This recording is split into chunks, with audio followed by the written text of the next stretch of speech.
tell me about wing and talon trimming and any other things other maintenance you have to do for Jimmy? Yes.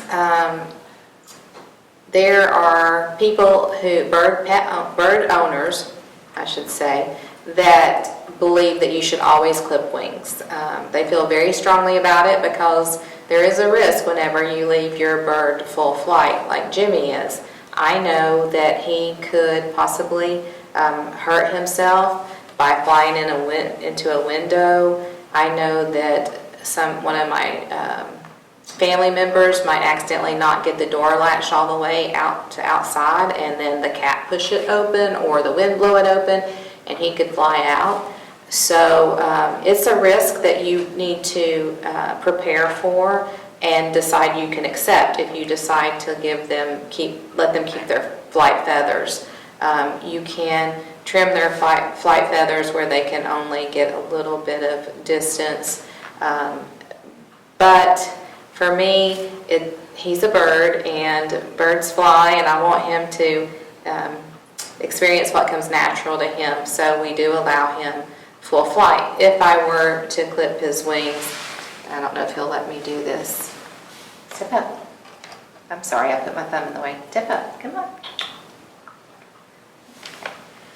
So if I were to clip his wings, there you go. Don't bite me. I would pull them up, and I don't know if you can see, but where you see through the feathers, that's where you're going to clip. You're only going to clip these flight feathers at the very end.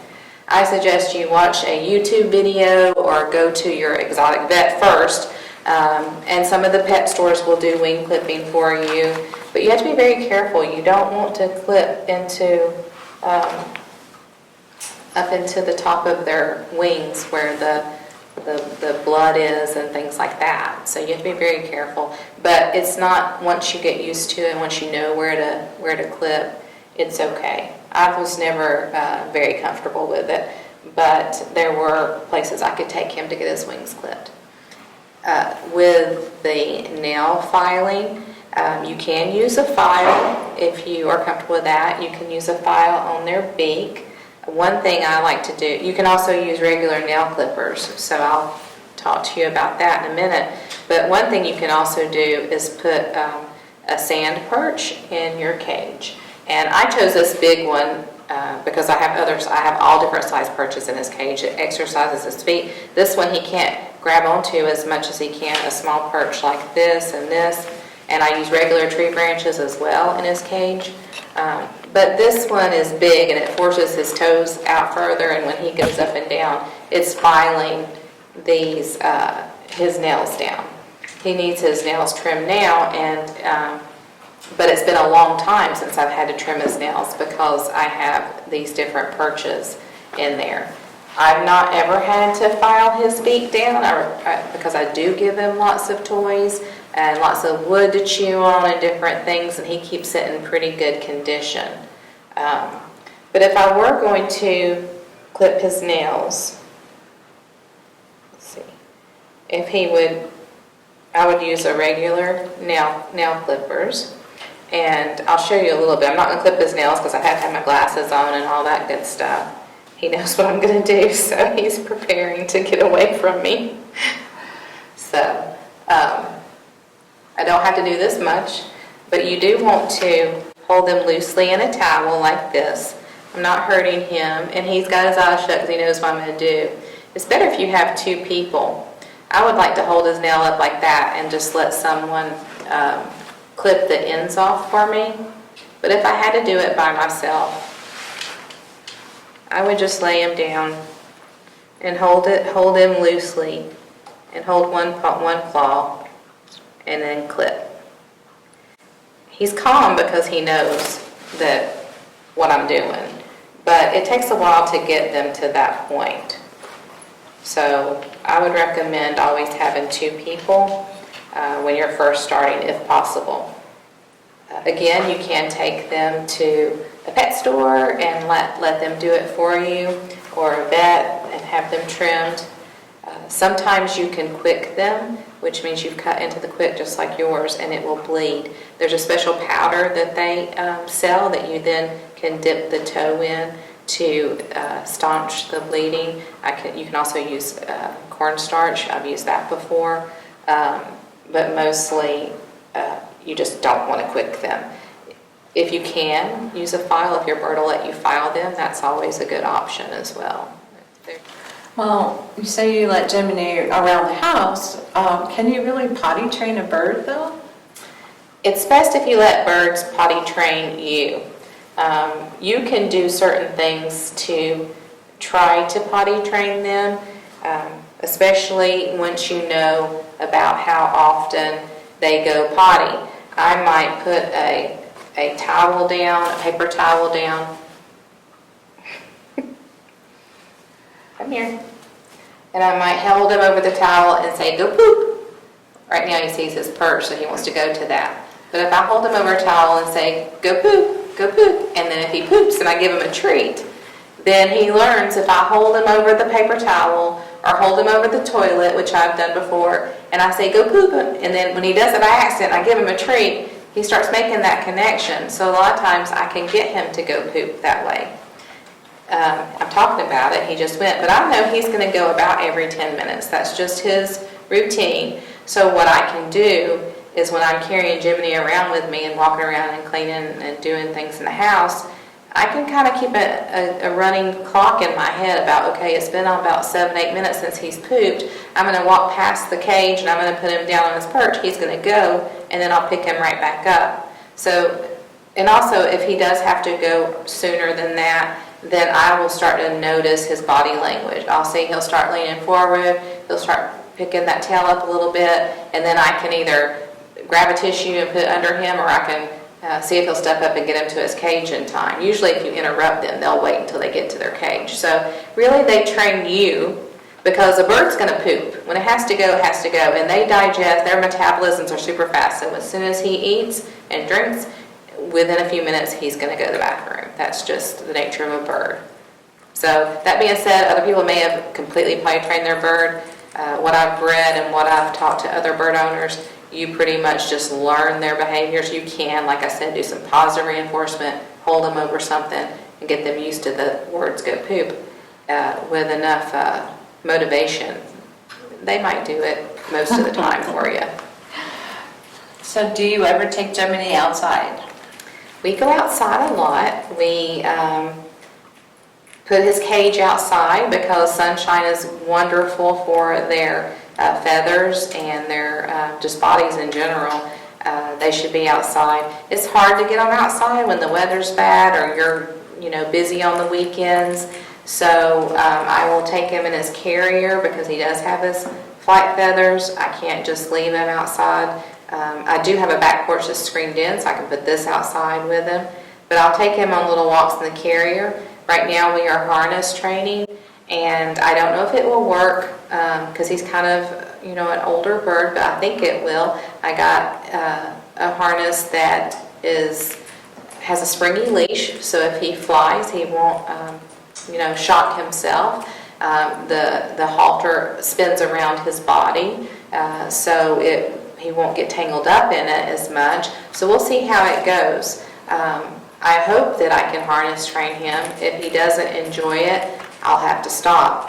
He doesn't like it so far, but if the walk becomes more motivating for him than how much he dislikes his harness, then we'll be successful. I'd like to take him more places, and I'd like to have him to have more freedom when we have him out there. If I push Jiminy too much, and although it hasn't happened in many years, his green feathers will start to get black around the end. And that was common when I first got him because he didn't know me.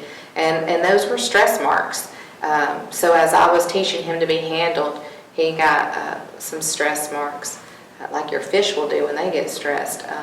He doesn't get them anymore. He completely trusts me and is bonded with me. However, I suspect I may see a few stress marks as I harness train him. If he just absolutely won't do it, I won't force him. What are some special considerations that people should know about before adding a pet bird to their family? That it's going to be a long commitment.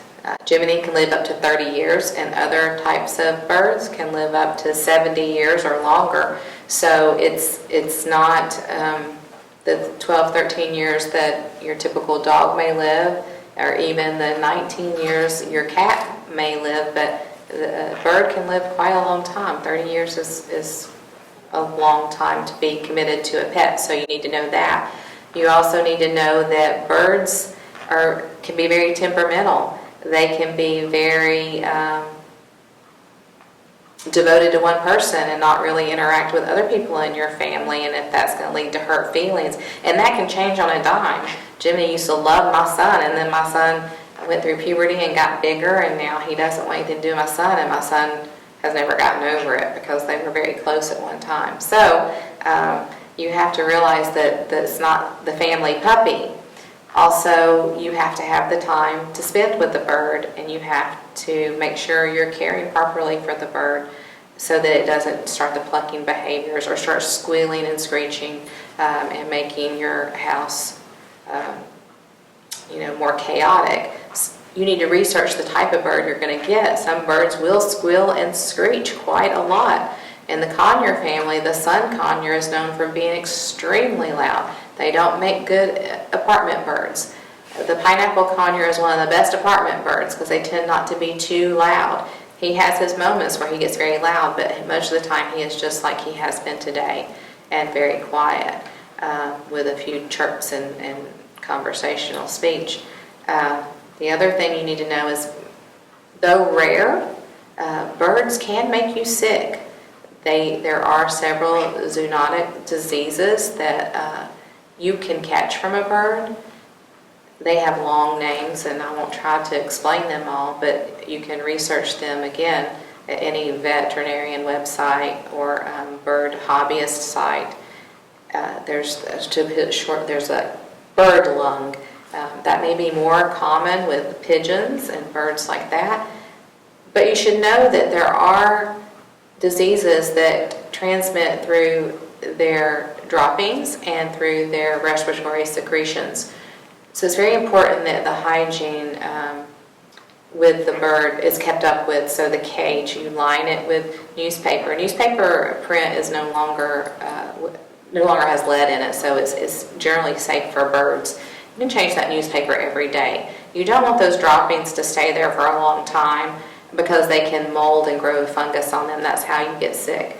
So change them daily, or the very least weekly. If it happens outside of the cage, make sure you're wiping and cleaning it up. Make sure you clean their food bowls in a separate sink that you prepare your food near.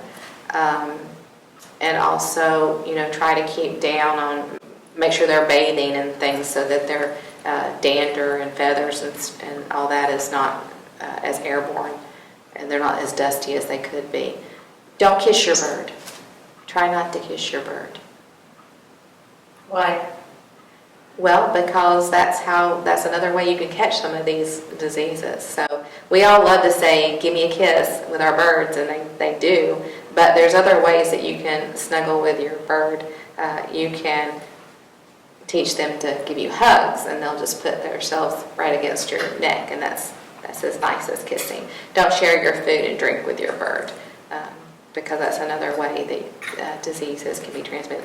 As I said, it is rare, but it does happen, and it can be life-threatening. So it is important that you read about it, learn about it, research it before you bring a bird into your house. Consider your other health conditions and decide if you have the time. Also consider rescue.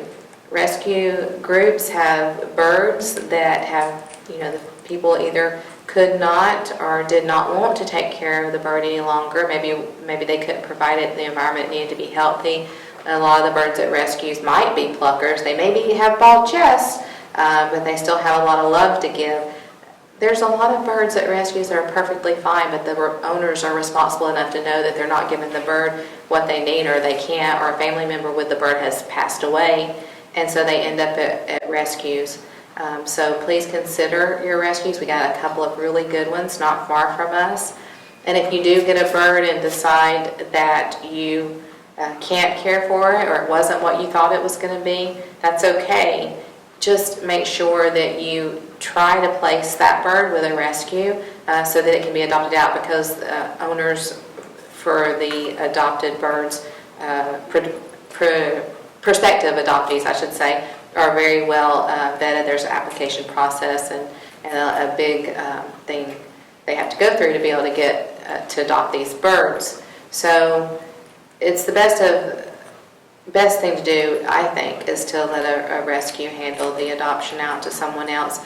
A lot of times when you try to adopt out yourself, unfortunately there's bird flippers, and they will pretend to be adopting the bird from themselves, but then they will sell the bird, because these birds are, they are quite expensive, and so there is a profit to be made when you're just trying to adopt your bird out and then they flip the bird.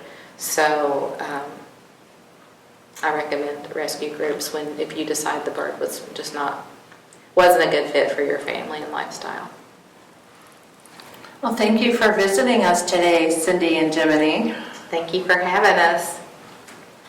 I'd like to give a very special thank you to Cindy and Jiminy for coming to see us today. I hope you've learned a little bit about birds, but if you need to know more, don't worry. We've got you covered. We've got a book for that. Thanks.